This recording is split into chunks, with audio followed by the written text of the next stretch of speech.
最近真的很想吃麦当劳，而且别的品牌不行。到半夜饿了怎么办呀？麦当劳。今天我们又点了一堆，但是今天都是汉堡。既然要吃，要吃得过瘾。刚健完身，出了很多的汗，然后这个时候就要来吃麦当劳。先来我们的巨无霸，它这个真的堆了很多层，搭配了芝士跟酸黄瓜，一口下去会特别的满足。看视频的你和我已经吃过几百个巨无霸了，但还是会觉得很好吃。而且它的牛肉饼也是100%纯牛肉，那股牛肉味就特别的明显。吃完半个感觉已经可以了，再做50个深蹲。安格斯牛堡用的牛肉品质会更高，它也用的是100%安格斯纯牛肉，3:7黄金比例，那个牛肉和芝士融合的特别好。阿基增肌，它这款吃起来的脂肪香味会更重，而且牛肉饼的汁水也特别的足，吃起来的肉饼不会很干，真的很香。它这个牛肉饼真的非常的扎实。再而且，安格斯牛也算得上是出身名门，是世界上知名的牛肉品种之一，因为它们没有使用生长素，通过科学喂养，所以牛肉身上的脂肪比例就特别的好。这个真的很适合最近在健身的朋友。有所以感觉还是100%牛肉的汉堡吃起来比较香，因为汉堡的每一个角落都是浓厚的脂肪香，就是醇厚的牛肉香。好吃。今天又是麦当劳自由的一天，阿基推荐指数8分。看不样？不是，现在的法餐都这么便宜了吗？而且今天这家店看上去档次也没有很低啊。是不是现在的人都不怎么吃法餐了？感觉今天算是捡到了一个宝，因为主要是看到他们家的鹅肝饭特别的劲。这位是我们今天的大厨啊，谢耳朵，叫做遅くなった。3時までなんですけど大丈夫ですか？啊，大丈夫です。还有1个多小时。感觉这家餐厅生意非常好，因为我们已经预约了餐品，所以就直接上菜吧。第一个小菜是芝士条，可以就着吐司一块吃。然后第一个前菜应该是金枪鱼，就是那种法式酸酸的味道。然后是薯片土豆泥，可能这就是法国的亲子冬吧。三文鱼里面加的是咸芝士，吃一顿法餐可以胖10斤。但这道菜我今天非常推荐，奶油蘑菇汤，虾仁加上纯正浓郁的奶香，可以用脆脆的面包片，也可以用厚实的吐司，反正就是尽可能多的裹上汤汁。那一口下去味道太浓了，里面的小蘑菇直接挖着吃就很爽，我太爱这个味道了。然后第一个主菜是一整只大龙虾，师傅会把龙虾爪单独剔出来，镶在虾头的地方，爪子的肉就特别有嚼劲，烤的焦焦的有一点。龙虾尾里面也灌满了芝士，我这一叉子下去都在爆浆，而且吃这个完全不用剥壳，叉子一挑就能全扯出来，特别过瘾。特别是这种表面焦黄，下面嫩嫩的龙虾尾，感觉这个虾肉都在嘴巴里弹。旁边这个是鸡蛋羹，上面的酱料像是番茄咖喱味。下一道主菜是鱼排，上面铺了2片大萝卜，而且下面还是萝卜，我还以为是我火龙果呢。不过这样吃鱼肉还意外的爽口，因为那个萝卜是红酒炖的，花样非常多。然后终于到了我们今天的主场大明星，他家的鹅肝饭，2块超大的鹅肝配上法国酱油，就这个饭光是鹅肝就很神仙了，而且下面的饭还是芝士加蟹黄酱的味道，好吃。这个有点像咸蛋黄焗饭的那种感觉。鹅肝也是一口咬下去会在嘴巴里爆油的那种，吃完它之后胖多少都无所谓，反正我是觉得值了。然而没想到的是，接下来还是一道巨硬的菜，这真的硬过头了。鹅肝加牛排加土豆泥，这是什么养猪套餐？感觉他家的鹅肝跟不要钱一样，而且他这种鹅肝是慢慢煎的，就会把里面的油脂都耗出来，所以吃起来只有香醇没有油腻。我感觉血压已经上来了，吃个牛排压压惊。最后的甜品是一份冰淇淋蛋糕，他家就连甜品都这么扎实。这家店快带你们的男朋友来。阿基推荐指数8.5分，太实惠了。卡玩意儿，我觉得今天这家店是真的把我可爱到了，每道菜用的什么食材都还专门写给你看。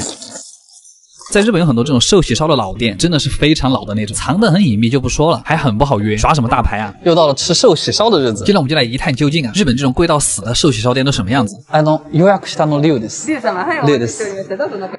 6度3分で。はい、すき焼きは2回ですね。はい、今ご案内させていただきます。对，进这种店的第一步一般都是脱鞋，然后你们就会发现，把我们带上楼的，带进房间的，再是介绍菜单的，最后是帮我们烤肉的，是4个不同的姐姐，感觉莫名的高端。点菜的流程非常复杂，但总结下来其实就是超贵跟巨贵2个选项。不过上菜之前提醒个事儿，就是夏天到了，吃日料脱鞋的时候可能会出现一些小尴尬。前菜还好，这家店的前菜只有1道，这道菜就叫水无月，这其实里面每一小坨都还挺精致的。这个是鸡蛋红豆糕，吃起来像那种微微泛甜的鸡蛋布丁，我喜欢。然后是一块不知道涂了什么酱的烤鱼。上面是芹菜的碎末，非常清奇的搭配。然后是一小颗牛肉，他们专门在牛肉的外面涂了一层牛肉末。接着是一些6月限定的蔬菜，然后上了2盘巨可爱的刺身拼盘，这颜值比味道还要好。鲷鱼、金枪鱼跟乌贼蘸酱油就可以吃了，但海胆还是要好好品味的。拼盘最上面是一坨和牛寿司，肉只有外面的一圈是熟的，吃起来巨嫩，特别美妙。然后是一份类似茄子煲的东西，它这个味道真的是巨奶，就像加了奶油一样。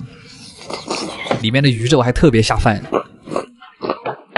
真好吃，烤的2条鲶鱼就还一般，不过刺儿都是挑走了的。然后又是一份特别可爱的菜，烤和牛，看看这个肉质，软的像夹了一坨雪花，一次吃2坨。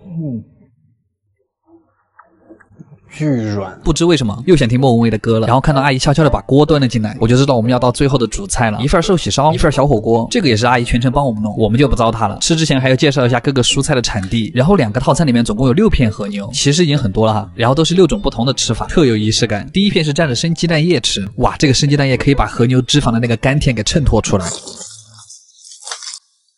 然后是柠檬秋葵味儿，又是奇怪的组合呢。火锅涮的就完全不同，缠绕着这种蔬菜的清香。然后这种高级餐厅的甜品你们都懂的，肯定会是什么昂贵的水果。阿基推荐指数9分，卡哇伊儿。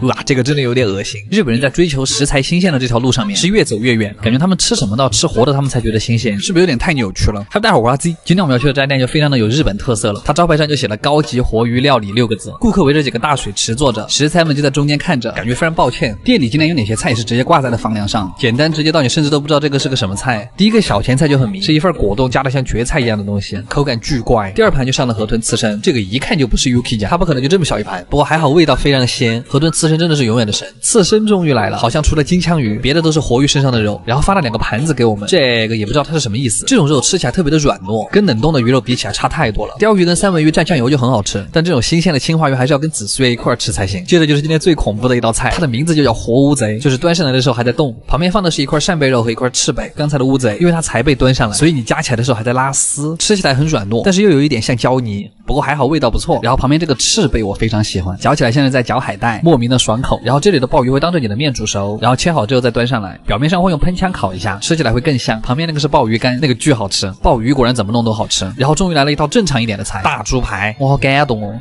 就是吃了那么多海鲜之后，突然有一个带油香的东西出现在你面前，这就是沙漠里的绿洲。然后就是炸河豚，这个炸的中规中矩吧。最后一道主菜就是黑毛和牛锅，感觉就是弥补了我今天吃过的生鱼。和牛煮出来就是特别的肥美，因为它的脂肪是甜的。最后的甜品是一个抹茶椰果冻，还有一个我们熟悉的鲷鱼烧配抹茶冰淇淋。这样一顿下来，其实就是什么都吃到了，还挺满足的。其实如果你吃不惯生的，也可以直接让服务员帮你做成熟的，就像这种天妇罗。但是偶尔也可以尝试一下生的，对吧？有些是真的还可以。阿基推荐指数8分，卡哇伊儿。鳗鱼这种东西还是且吃且珍惜吧，毕竟正宗的日本鳗鱼店是越来越少了，能在东京发掘到这样的老店还是算我幸运。又到了吃鳗鱼的日子，我现在好饿，我感觉我要死了。今天这个也是一家老店，在浅草。在日本像这种比较正宗一点的鳗鱼店一般都有很久的历史，看店里的装修和服务员的年龄你就知道了。然后这个菜单全是用毛笔写的画的，虽然很好看，但是读起来太吃力了。啊，いいです。今天的第一个前菜是烤鳗鱼干，大部分的鳗鱼店都会有这个菜，因为鳗鱼干有一种独特的苦涩的香味，苦香的还挺特别。然后这一碗是葱拌鳗鱼内脏，就不只是干了，感觉甚至有点像我们的卤味儿，只不过这是甜口的。然后今天的主菜来了，白烤鳗鱼茶泡饭，它这个还不是蒲烧鳗鱼，它家是在白味烤了之后，再在上面涂了一点梅子酱，这个做法非常日本，就是那种清新甘甜的味道。然后之前有人问我日本鳗里有没有刺儿，虽然说它没什么大刺儿，但它还是有一些很容易塞牙缝的小刺儿，所以吃完鳗鱼之后刷牙非常的重要。刚才的鳗鱼饭，日本这种鳗鱼饭都有3种吃法，第一种就是直接吃，第二种就是茶泡饭，我最喜欢的一种。这个茶是有点接近抹茶的感觉，茶香味特别浓，然后米饭刚好能够冲淡茶的味道，然后再加上鳗鱼的炭火香味，这个味道特别的高级。鳗鱼还是要白烤才好吃。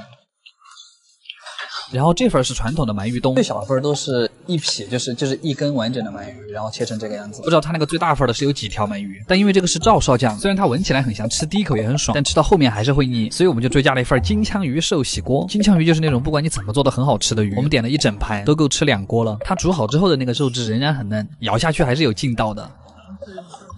哦，好嫩啊！再来一个香菇，已经吸满了汤汁，鱼肉的味道已经浸到里面了。果然嫩的鱼肉吃起来都像鸡肉一样，再加上这个咸到刚好的汤汁，再就这一碗芥末茶泡饭，你就会领略到日料的快乐。最后不要忘了用一个豆腐收尾，感觉自己还很健康。这种鱼汤豆腐是最好吃的。这家店吃完之后嘴巴里可能会有点腥味。好啦，今天这顿阿基推荐指数8.5分，大满足，卡哇伊儿。